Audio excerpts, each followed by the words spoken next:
first thing that came to your mind when you first saw it? Hold that thought for 5 seconds.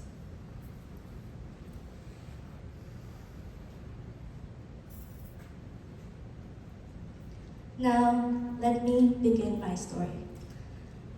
My name is Danielle. I use she and her pronouns. And I was born and raised in the Philippines. I was diagnosed with achondroplasia when I was 18 months old. My parents never knew that their perfect child had something else other than perfect. I am very grateful to be here. I've been living in Canada for 10 years now, and I actually really wanted to be at the Living Hypen event for a very long time since I found your account. However, I know that your events are usually east, and I've tried one Vancouver event last time and I was not available, but today I really pushed myself to be here in front of everyone.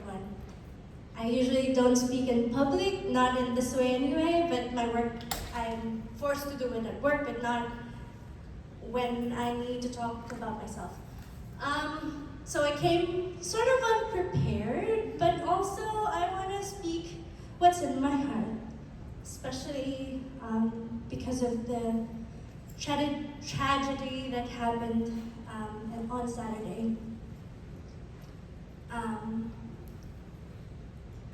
So I will share a little bit about my experiences and what I want to. I have so many questions to ask on everyone, and I think this is a perfect opportunity for me to share my story and how I would hope our world to be. And then after that, after sharing that story, I will also share a poem by Jess Housty. Because today I also came from a meeting, and Jenna, who is our director of comms, shared this poem about grief, and that towards the end I will share that poem with everyone. Yeah.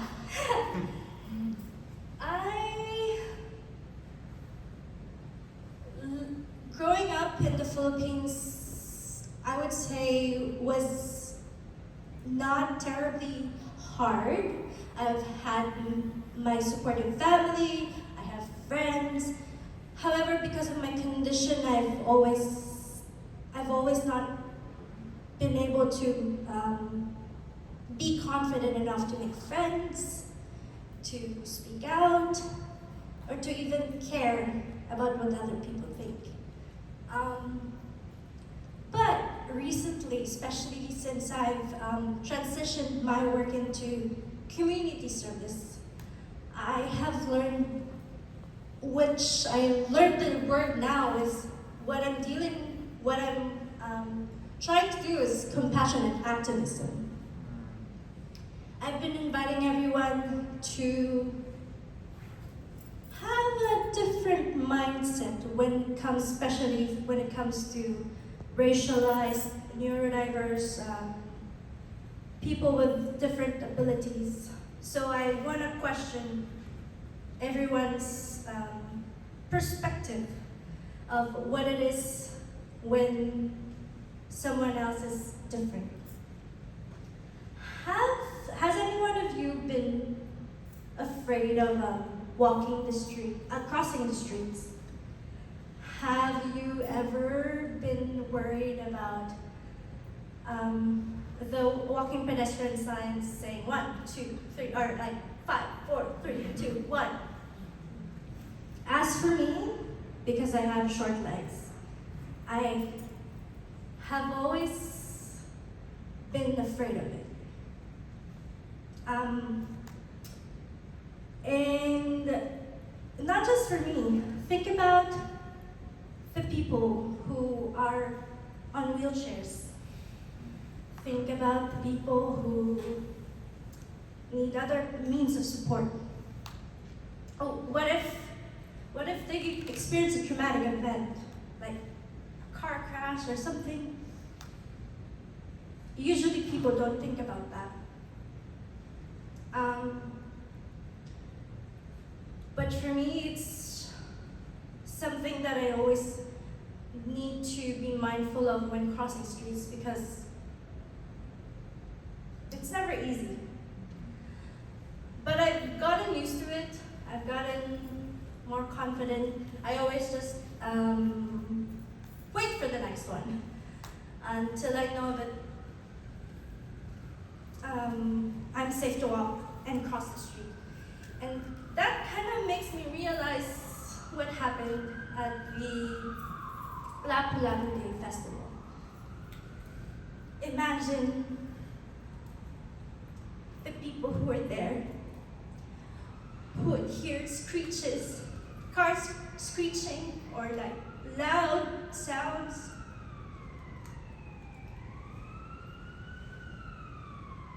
Now it hits different.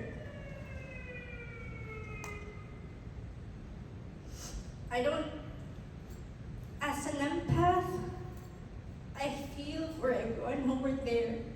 And even if I was not in the event, I could not imagine how people are feeling.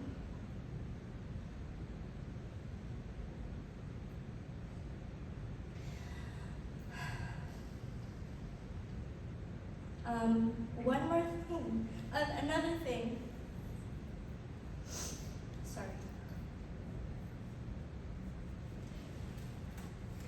When you meet someone who you do not know, and they sort of have a visible disability or condition or whatever, do you call them names? Do you say, hey, are you a midget? Hey, for example, would you like to work on TV as a comedian, maybe?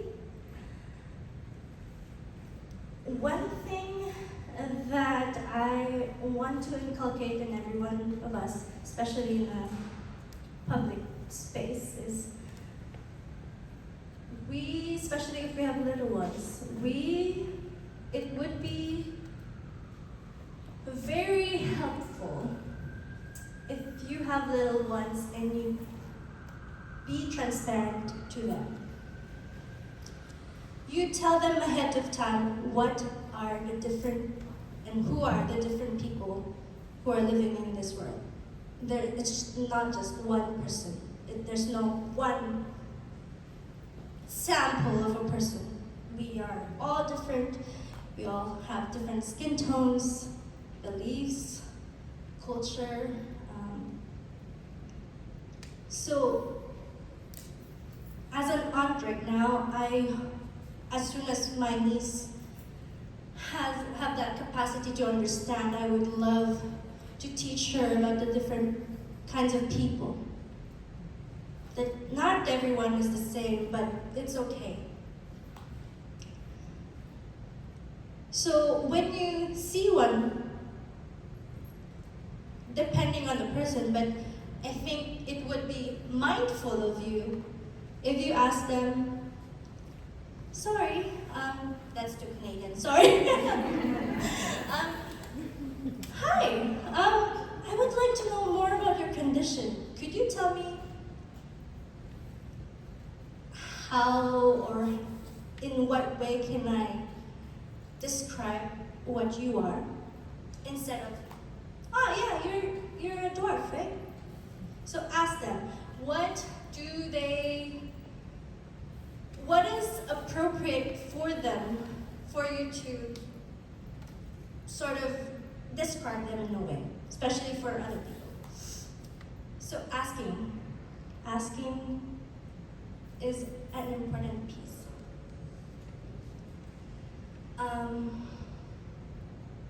And I think if we continue to be mindful and to be empathetic and to be kind towards everyone, regardless of who they are, what they believe in, the world will still be the world will be a beautiful, beautiful place to live in, especially for the next generation. It's not easy. Everyone has different stories to tell, but I think that becomes humane of us to do. It's our responsibility to make sure that at least, even though that person is annoying, we can still be kind. Because they might not make good decisions, but they're still a person. And then the last thing that I would like to share before the poem is, I want to share a quote. It's coming from Enola Holmes, the first movie. And this actually triggered or sparked my idea and my passion towards compassionate activism. So it's a scene between Sherlock and Edith, who owns a respectable tea house, but in reality is just a front for a female martial arts academy. Edith asks the famous detective why he is disinterested in politics. It goes like this, and excuse me for my British accent. Edith, you haven't any hope of understanding any of this. You do know that. Sherlock Holmes. Educate me as to why. Edith. Because you don't know what it is to be without power. Politics doesn't interest you. Why? Sherlock Holmes. Because it's fatally boring. Edith. Because you have no interest in changing a world that suits you well. Just left me speechless when I saw that and read that. I've been using this quote every time I speak in public. But ever since that time when I spoke that in one of my stories, I told myself that I should be the voice of the voiceless. And I think I have a special power to do that because of my lived experience. And yeah. So I wanted to share, shifting now, sorry. I want to share a poem by Jess Housty about grief. The book was called Crushed While Knit.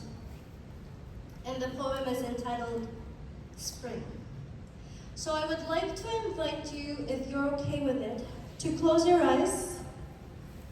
Either hold your hands or touch your heart, or just have your arms, or hands facing up on your lap, however comfortable you want to be. You are more than welcome to do so. So as we close our eyes, let's feel what we are feeling. Spring. Lift up your chin and drop your shoulders away from your ears. Take one deep breath for your ancestors, one for yourself, and one for the world yet to come. It is permissible to come to work hesitant, tired, wounded. In spring, even the bitterest dreams resolve toward eventual sweetness. Take one breath for rest, another for regeneration. We don't criticize the tight buds for asking that their needs be met before they unfurl into leaves and blooms. Let tentative birdsong become a clamor. Let leaves become broad and skies expansive. As you stretch your weary back, pull back your shoulders. Let everything you need collide into the crest of your waiting chest as you breathe. Thank you.